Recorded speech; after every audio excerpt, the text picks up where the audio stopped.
Hi friends, എല്ലാവർക്കും സഹസ്ലൈഫിലേക്ക് സ്വാഗതം. ഇന്നത്തെ നമ്മുടെ സ്നാക്ക് എന്ന് പറയുമ്പം പ്രോൺസിൻ്റെ ബോൾസാണ്. ഇത് ഒരുപാട് ഇൻഗ്രീഡിയൻസ് ഒന്നുമില്ല, നമ്മുടെ വീട്ടിലുള്ള സാധാരണ ഇൻഗ്രീഡിയൻസ് ഒക്കെ എടുത്ത് നല്ല ക്രിസ്പി ആയിട്ടുള്ള നല്ല സൂപ്പർ പ്രോൺസ് ബോൾസ് നമുക്ക് വീട്ടിൽ തയ്യാറാക്കിയെടുക്കാം. അതെങ്ങനെ ചെയ്യാൻ നോക്കാം. അപ്പോൾ അതിനായിട്ട് 1/2 കിലോ ചെമ്മീൻ ഞാൻ നന്നാക്കി വൃത്തിയാക്കി കഴുകി വെച്ചിട്ടുണ്ട്. അപ്പോൾ അതിൻ്റെ നടുക്കിലത്തെ നരമ്പൊക്കെ എടുത്ത് മാറ്റണം. എല്ലാ വൃത്തികേടും മാറ്റിയിട്ടുണ്ട്. ഇനി 1.5 സവോള, അതുപോലെ 1 ടീസ്പൂൺ ഇഞ്ചി, 5-6 വെളുത്തുള്ളി, അതായത് 1 ടീസ്പൂൺ വെളുത്തുള്ളി, പിന്നെ 4 പച്ചമുളക് ഇട്ടിട്ട് നന്നായിട്ട് ചോപ്പ് ചെയ്തെടുക്കാം. അപ്പോൾ നന്നായിട്ട് തന്നെ ചോപ്പ് ചെയ്തെടുക്കണം. ഇനി നമുക്ക് ഏത് പാത്രത്തിൽ വെച്ചിട്ടാണോ നമ്മൾ കുഴയ്ക്കണത് അതിലേക്ക് മാറ്റാം. ഇനി ചോപ്പറിൽ തന്നെയാണ് ഞാൻ ചെമ്മീനും ചോപ്പ് ചെയ്തെടുക്കുന്നത്. അപ്പോൾ മാക്സിമം നന്നായിട്ട് ചോപ്പ് ചെയ്തെടുക്കാം. കുറച്ച് ചെറിയ ചെറിയ കഷ്ണങ്ങളൊക്കെ എടുക്കാനും കുഴപ്പമില്ല, നമുക്ക് ഇടയ്ക്കൊക്കെ അടിക്കാനൊക്കെ നല്ല ടേസ്റ്റാണ്. അപ്പോൾ അതും ചോപ്പ് ചെയ്തെടുത്തിട്ടുണ്ട്. ഇനി നമുക്ക് ഈ ചോപ്പ് ചെയ്ത ചെമ്മീനും ആ സവോളയിലേക്കൊക്കെ ഇടാം.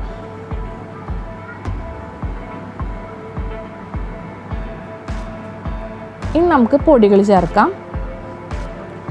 ആദ്യം തന്നെ 1/2 കപ്പ് വറുത്ത അരിപ്പൊടി, 1/2 ടീസ്പൂൺ മുളക് പൊടി, 1/2 ടീസ്പൂൺ മഞ്ഞൾപ്പൊടി, 1/2 ടീസ്പൂൺ ഗരം മസാല, പിന്നെ ഉപ്പ് ആവശ്യത്തിന് 1/4 ടീസ്പൂൺ വേണം, പിന്നെ കറിവേപ്പില. ഉപ്പ് എന്ന് വെച്ചാൽ ഈ ചെമ്മീനിൽ കുറച്ച് മധുരമുള്ള സംഭവമാണ്, അപ്പോൾ അതിലേക്ക് ഉപ്പ് 1/4 ടീസ്പൂൺ വേണം, പിന്നെ നിങ്ങളുടെ പാകത്തിന്. എന്നിട്ട് നന്നായിട്ട് കുഴച്ചെടുക്കുക, കൈകൊണ്ട് തന്നെ നന്നായി കുഴച്ചെടുക്കുക. ഇതിപ്പോൾ നന്നായി കുഴച്ചെടുത്തിട്ടുണ്ട്. ഇനി അത് കുഞ്ഞ് ബോൾസ് ആയിട്ടാണ് ഉരുട്ടിയെടുക്കുന്നത്. ചെറുത് മതി, എന്നുവെച്ചാൽ ഉള്ളു വേവണം നമുക്ക്. അപ്പോൾ കയ്യിൽ കുറച്ച് വെളിച്ചെണ്ണയോ അല്ലെങ്കിൽ സൺഫ്ലവർ ഓയിലോ എങ്ങാനും തേച്ച് നമുക്ക് ബോൾസാക്കി എടുക്കാം. അപ്പോൾ പെട്ടെന്ന് ഒട്ടിയൊന്നും പിടിക്കാണ്ട് പെട്ടെന്ന് ബോൾസായിട്ട് കിട്ടും. അങ്ങനെ എല്ലാം ചെറിയ ബോൾസായിട്ട് എടുത്താൽ മതി, കാരണം ഉള്ളൊക്കെ നന്നായി വേവണം. നല്ല ക്രിസ്പി ആവണമെന്നുണ്ടെങ്കിൽ ചെറിയ ബോൾസാണ് നല്ലത്. അങ്ങനെ എല്ലാം ബോൾസാക്കി എടുക്കാം. ഇതെല്ലാം ബോൾസാക്കി എടുത്തിട്ടുണ്ട്. ഇനി നമുക്ക് ഫ്രൈ ചെയ്യാം. അപ്പോൾ വെളിച്ചെണ്ണയോ അല്ലെങ്കിൽ സൺഫ്ലവർ ഓയിലോ എന്താ ചോദിക്കുക. എന്നിട്ട് നന്നായിട്ട് ചൂടാക്കുക.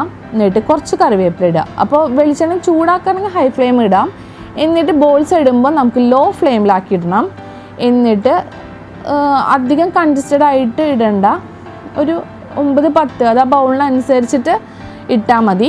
എന്നിട്ട് എല്ലാ വശവും ഫ്രൈ ചെയ്തെടുക്കണം ലോ ഫ്ലെയിമിലിട്ടിട്ട്. പക്ഷെ ഉള്ളു വേവണം. നമ്മൾ ചെമ്മീൻ പച്ച ചെമ്മീനാണ്, വേവിച്ചെടുത്ത ചെമ്മീനല്ല. അപ്പോൾ ഉള്ളൊക്കെ നന്നായി വേവണം. ഇത് പച്ച ചെമ്മീൻ യൂസ് ചെയ്തിട്ടേ ഇങ്ങനെ ബോൾസാക്കി എടുത്താൽ ടേസ്റ്റ് കിട്ടുള്ളൂ, വേവിച്ചെടുത്ത് ഈ ടേസ്റ്റ് കിട്ടില്ല. അപ്പോൾ ഇത് ഈ ഗോൾഡൻ ബ്രൗൺ ആയിക്കഴിഞ്ഞാൽ നമുക്ക് കോരിയെടുക്കാം. ലോ ഫ്ലെയിമിലിട്ടിട്ട് മാത്രമേ ഇത് ഫ്രൈ ചെയ്തെടുക്കാൻ പറ്റുള്ളൂ. അല്ലെങ്കിൽ മീഡിയമിലൊക്കെ ആണെങ്കിൽ പുറം ഭാഗം വേവും, ഉൾഭാഗം വേവില്ല. അപ്പോൾ ഇപ്പോൾ നല്ല ക്രിസ്പി ആയിട്ടുള്ള പ്രോൺസ് ബോൾ റെഡി ആയിട്ടുണ്ട്. നല്ല സ്മെല്ലാണ്. അതുപോലെ ബാക്കിയെല്ലാം നമുക്കിതുപോലെ വറുത്തെടുക്കാം. അപ്പോൾ നിങ്ങളെല്ലാവരും ഇത് ചെയ്ത് നോക്കുക. നല്ല ടേസ്റ്റാണ്, കുട്ടികൾക്കൊക്കെ ഒരുപാട് ഇഷ്ടപ്പെടും. പിന്നെ അധികം കഷ്ടപ്പാടും ബുദ്ധിമുട്ടൊന്നുമില്ല. അപ്പോൾ എപ്പോഴും പറയുന്ന പോലെ വീഡിയോ ഇഷ്ടപ്പെട്ട ലൈക്ക് ചെയ്യുക, നിങ്ങളെല്ലാവരും ട്രൈ ചെയ്ത് നോക്കുക. ഇഷ്ടപ്പെട്ട ഫ്രണ്ട്സിന് എല്ലാവർക്കും ഷെയർ ചെയ്യുക, കമൻറ്റ് ചെയ്യുക. പിന്നെ സബ്സ്ക്രൈബ് ചെയ്യാത്തവരാരെങ്കിലും കാണുന്നുണ്ടെങ്കിൽ സബ്സ്ക്രൈബ് ചെയ്യുക. അപ്പോൾ ഇതിന് കോമ്പിനേഷൻ ഞാൻ ടൊമാറ്റോ സോസ് എല്ലാം എടുത്തിരിക്കുന്നത് ചില്ലി ഗാർലിക് മയോണൈസ് ആണ്. അപ്പോൾ അതിൻ്റെ റെസിപ്പിയുമായിട്ട് അടുത്ത സാറ്റർഡേ കാണാം. Bye bye.